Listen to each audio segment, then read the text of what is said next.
ભૂમિયા વિના મારે ભમવાતા ડુંગરા, જંગલની કુંજ કુંજ જોવી હતી. જોવાતા કોતરો ને જોવીતી કંદરા, રોતા ઝરણાની આંખ લોવી હતી. આ છે પંક્તિઓ મહાન કવિ ઉમાશંકર જોશીની. દરેક ગુજરાતીના ગર્વ અને દેશના પ્રતિષ્ઠિત જ્ઞાનપીઠ પુરસ્કાર વિજેતા ઉમાશંકર જોશી પણ જ્યાં જન્મ્યા હતા એ આ ધરતી, અને મહાન સાહિત્યકાર પન્નાલાલ પટેલની જન્મભૂમિ પણ આ જ ધરા. ગુજરાતી રંગભૂમિ અને સિનેમામાં પોતાનું અમૂલ્ય યોગદાન આપનાર અરવિંદ ત્રિવેદી અને ઉપેન્દ્ર ત્રિવેદી પણ આ જ ધરતીના છોરું. આ ભૂમિ પૂજાએ પણ લાખો શ્રદ્ધાળુઓ દ્વારા તેમની ધર્મભૂમિ તરીકે, અને આ પ્રદેશ ઓળખાય અરવલ્લીની ગિરિમાળાઓના પ્રાકૃતિક સૌંદર્યના ધામ તરીકે. આઝાદીના જંગમાં આ ભૂમિની પ્રજાનું અનેરું પ્રદાન રહ્યું છે. 1857ના વિપ્લવમાં ચંડપ અને મુડેટીના ઠાકોરો તથા મકરાણીઓનો બળવો લોકમુખે ચર્ચાય છે.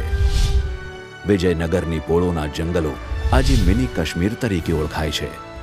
જ્યારે શામળાજીના દેવની મોરી ખાતે આવેલ બૌદ્ધ સ્થાપત્યના અવશેષો વિશ્વને શાંતિનો સંદેશ આપે છે. આ છે ગુજરાતનો નયનરમ્ય સાબરકાંઠા અને અરવલ્લી વિસ્તાર, વિકાસની વ્યાખ્યા અને સૌંદર્યના પ્રતીક. આર્થિક હોય, સામાજિક હોય કે પછી હોય ઔદ્યોગિક, આ બંને જિલ્લા બધા જ ક્ષેત્રમાં રહ્યા અગ્રેસર. અહીંના પરિશ્રમી લોકો ક્યારેય સાબરકાંઠા અને ગુજરાતના વિકાસમાં સહભાગી થવામાં પાછા નથી પડ્યા. આજે ગુજરાત દેશનું સૌથી વધારે દૂધ ઉત્પાદક રાજ્ય બન્યું છે, તો એમાં સાબરકાંઠાનું પણ એક મહત્વનું યોગદાન રહ્યું છે. એક તરફ અહીંની સુવિખ્યાત સાબર ડેરીએ પોતાના દૂધથી લોકોના જીવનમાં સ્વાસ્થ્યને સિંચ્યું, તો બીજી તરફ લાખો લોકોને રોજગાર આપી તેમના જીવન નિર્વાહનો સ્ત્રોત પણ બની આ ડેરી. રોજનું 15 થી 16 લાખ લીટર દૂધનું ઉત્પાદન કરતી સાબર ડેરીને બૃહદ સાબરકાંઠાની 1364 દૂધ મંડળીઓ દૂધ પૂરું પાડે છે. સાબર ડેરીએ અનેક રાષ્ટ્રીય અને રાજ્ય સ્તરના પુરસ્કારો જીતીને ગુજરાતનું અને સાબરકાંઠા જિલ્લાનું નામ રોશન કર્યું છે. સાબરકાંઠા જિલ્લાની હરિયાળી ક્રાંતિમાં અહીંની સહકારી પ્રવૃત્તિઓનો નોંધપાત્ર ફાળો રહ્યો છે. કૃષિ સાથે પશુપાલન દ્વારા પશુપાલકોની આર્થિક સમૃદ્ધિમાં સાબર ડેરીનું મહત્વનું યોગદાન રહ્યું છે.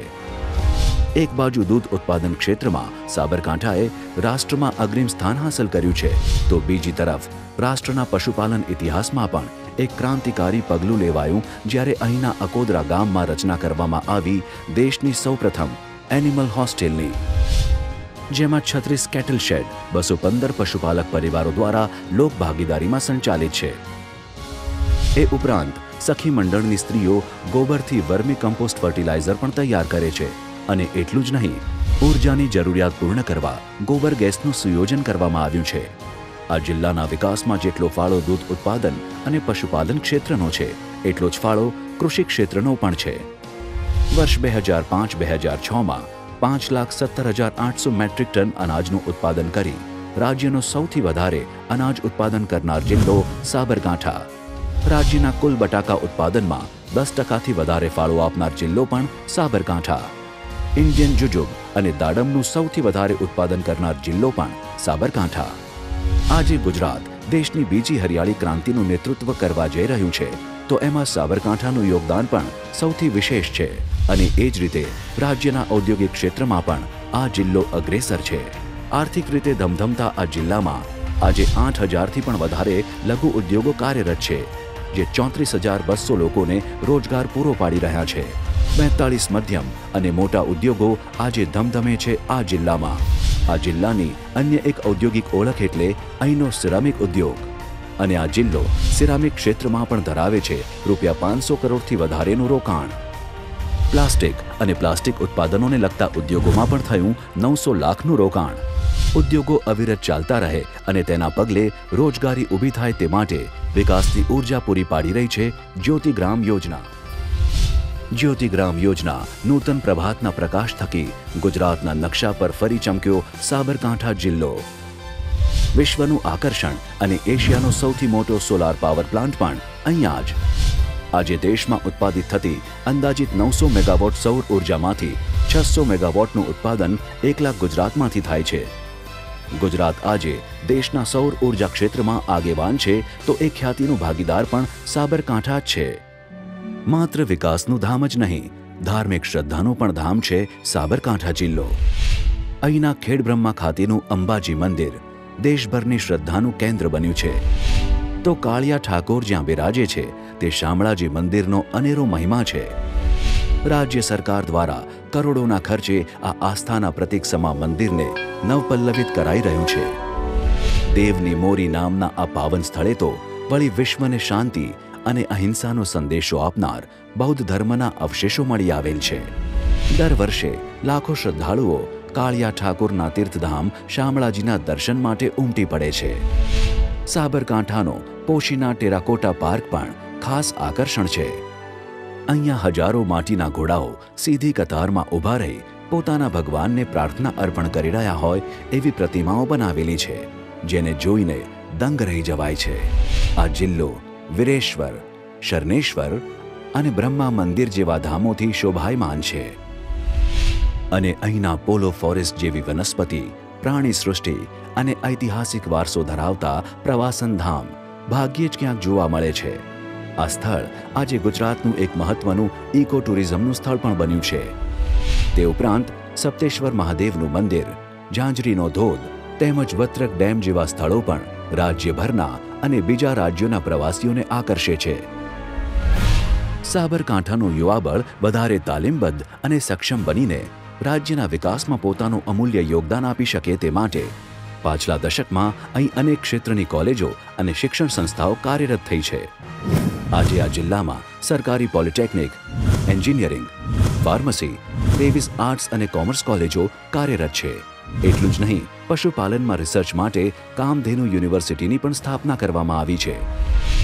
એટલું જ નહીં, યુવાનોને પગભર બનાવવા માટે સીવણ, કમ્પ્યુટર એજ્યુકેશન, ફિટિંગ, સ્ટેનોગ્રાફી જેવા કામોમાં તાલીમ આપવા માટે 22 આઈટીઆઈ પણ કાર્યરત છે. આનું જ પરિણામ છે કે છેલ્લા દશકમાં આ જિલ્લાનો સાક્ષરતા દર 66.65% વધીને 76.60% થયો. સ્કૂલ ડ્રોપઆઉટ રેટ 6.41 થી ઘટીને 2.07 સુધી પહોંચ્યો અને સ્ત્રી સાક્ષરતા દર પણ વેગ પકડીને પહોંચ્યો છે 65.29% પર. અને આ વિકાસ આર્થિક, શૈક્ષણિક કે ઔદ્યોગિક ક્ષેત્ર સુધી સીમિત નથી રહ્યો. આ જિલ્લાના આરોગ્ય ક્ષેત્રમાં પણ હરણફાળ ભરાય છે. આજે અહીં 68 પ્રાથમિક આરોગ્ય કેન્દ્ર, 19 કમ્યુનિટી આરોગ્ય કેન્દ્ર, સરકારી આયુર્વેદિક હોસ્પિટલ અને સિવિલ હોસ્પિટલ છે. અને તે ઉપરાંત કાર્ડિયાક, બાળરોગ, પ્રસૂતિશાસ્ત્ર તથા સ્ત્રી રોગ વિજ્ઞાન પર ધ્યાન કેન્દ્રિત કરતી આધુનિક હોસ્પિટલો તો ખરી જ. આ જિલ્લાએ રાજ્યને જ નહીં પરંતુ આખા દેશને અનુસરવા માટે એક આધુનિક ગામનું મોડેલ આપ્યું, પુંસરી ગામ. આ ગામ રાજ્ય જ નહીં દેશ આખા માટે અનુકરણીય પુરવાર થયું છે. ભારતના નંબર 1 ગામનો પુરસ્કાર ધરાવતું આ ગામ, અદ્યતન સુવિધાઓથી સજ્જ શાળાઓ, પરિવહનમાં સરળતા માટે મિની બસોની વ્યવસ્થા. આ ગામમાં આશરે 14 કરોડ રૂપિયાના વિકાસ કામ ચાલી રહ્યા છે. પુંસરી મોડેલથી કેન્યાના પ્રતિનિધિઓ એટલા પ્રભાવિત થયા કે તેઓ કેન્યાના ગામડાઓમાં પણ આ મોડેલનો ઉપયોગ કરવા માંગે છે. પાછલા 10 વર્ષમાં રાજ્ય સરકારે ગ્રામસભા, સમરસ ગ્રામ, નિર્મળ ગ્રામ, તીર્થ ગ્રામ, નિરોગી બાળ, વનબંધુ કલ્યાણ યોજના, ઇકો ટુરિઝમ, પહેલી પ્રોજેક્ટ, ઈ ગ્રામ જેવા અનેક નવીન અભિગમોનો લાભ સાબરકાંઠાને પહોંચાડીને આ જિલ્લાને વિકાસમાં ભાગીદાર બનાવ્યો છે. આ જિલ્લાએ ક્યાંક પછાત આદિજાતિ પ્રજાને એટીએમ જેવી સુવિધા આપીને તેમના જીવનમાં આધુનિકરણનું બીજ વાવ્યું તો ક્યાંક આર્થિક સદ્ધરતા માટે પણ અગ્રેસર બન્યું. અને પરિણામે આજે આરોગ્ય, ઊર્જા, શિક્ષણ, ઉદ્યોગ, કૃષિ, પશુપાલન એક પણ એવું ક્ષેત્ર બાકી નથી રહ્યું જ્યાં સાબરકાંઠા જિલ્લાએ ધ્વજ ન ફરકાવ્યો હોય.